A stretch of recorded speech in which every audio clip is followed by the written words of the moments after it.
Hello everyone, you're listening to Poetry to the Brim.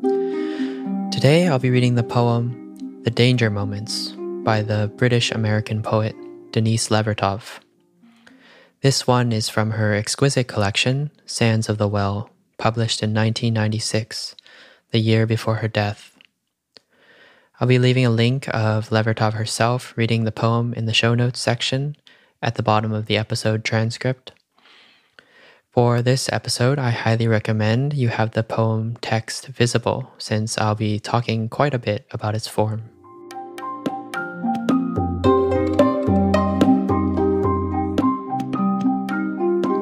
The Danger Moments by Denise Levertov. Some days, some moments shiver in extreme fragility.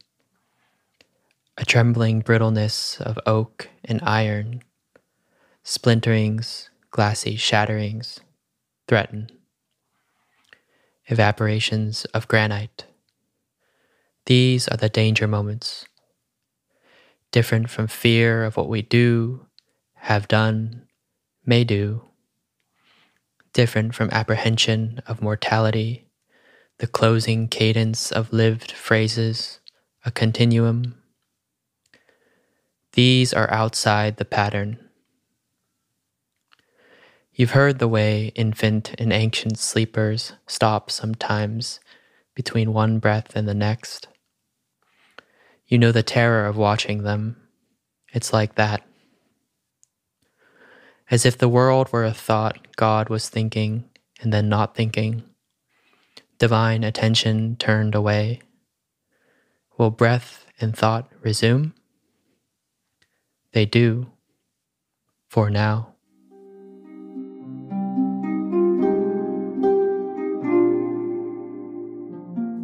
So I think this is a model poem in terms of how much one can accomplish via the form of a poem.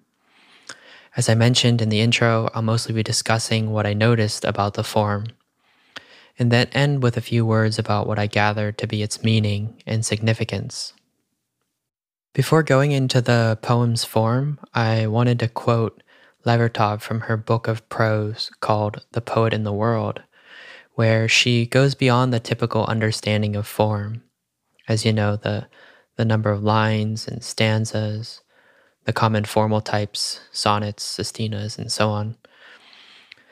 She says, quote, "Form is the total interactive functioning of content in language, including every contributing element," unquote. She states elsewhere that the form is revealed by the demands of the content, and yet, quote, "can only be discovered in form," unquote. In other words, form is spoken into existence by what is being said.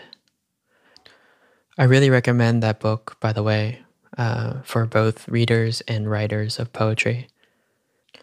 Alright, so now I'll speak a little bit about the poem's form, analyzing it from top to bottom mostly.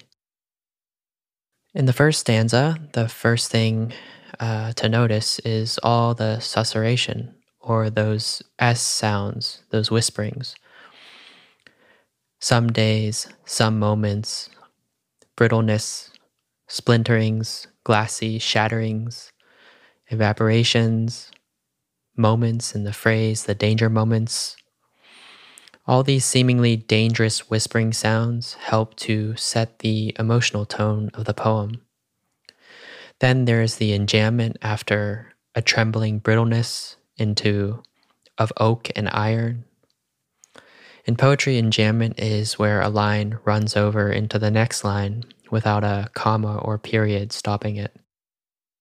In this case, the brittleness just seems to hang there for the slightest of moments before resolving in the next line with the material metaphors of the nature of the brittleness as like oak and iron.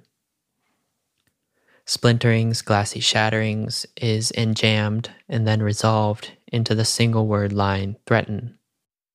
And then in contrast, there's a few end stop lines with periods that have T sounds. The lines that end with fragility, threaten, and granite. These T sounds are unvoiced, meaning they don't use the larynx when sounded out. The larynx is the muscular organ that contains our vocal cords, and it's almost as if the larynx can't be used, as it were, to stop the danger spoken about in the poem.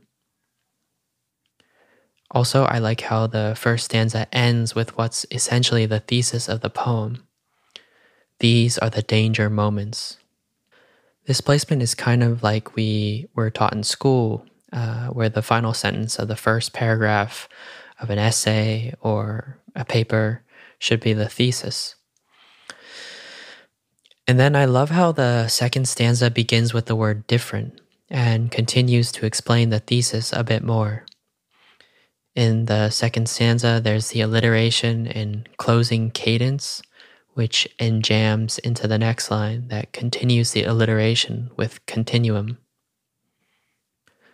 Also, of course, a visual scan of the poem's form on the page, without even reading it, will suggest something special about the third stanza. It's just a single line, a powerful stanza. These are outside the pattern. The line itself is outside the pattern of the stanzas the rest of the poem abides by. This is a pristine example of form enacting the content. So I won't go through the rest of the poem's form in detail, but perhaps you, dear listener, can, if you're interested, as a sort of exercise, consider where the lines are breaking, if the lines are end-stopped or jammed, and whether those choices make sense and enhance what the poem is trying to say. Regarding the meaning and significance of the poem, I think it considers the particular danger that's apparent when we humans, as pattern-sensing animals, cannot square a phenomenon or experience within a pattern we know. We might know so many significant things, such as the fact of mortality, the closing cadence of lived phrases, which are themselves part of the continuum of life. But Levertov is considering those moments of uncertainty that do not bend to our mind's inclination to try to make sense of things. Our bodies and minds intuit and know when something fits a pattern, but the more we can live in the danger moments, those moments of complete uncertainty, the more we will move through life with acceptance, with permeability, gratitude, and enough space for its grace. This is precisely what it would mean to have what John Keats called negative capability, the capacity to dwell in mystery, doubt, and the unknown without irritable grasping after fact or reason. There's an intensity and beautifully strange quality to life when we realize the patterns we know can be broken at any moment.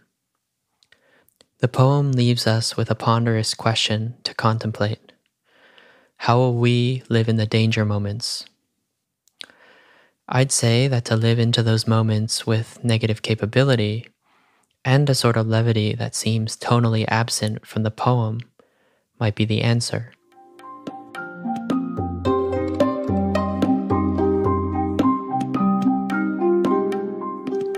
The Danger Moments by Denise Levertov. Some days, some moments shiver in extreme fragility. A trembling brittleness of oak and iron, splinterings, glassy shatterings, threaten. Evaporations of granite. These are the danger moments. Different from fear of what we do, have done, may do. Different from apprehension of mortality, the closing cadence of lived phrases, a continuum. These are outside the pattern. You've heard the way infant and ancient sleepers stop sometimes between one breath and the next. You know the terror of watching them. It's like that.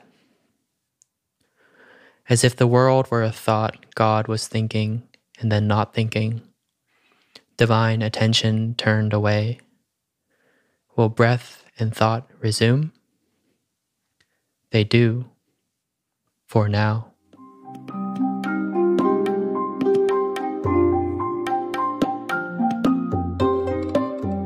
Thanks for listening to Poetry to the Brim.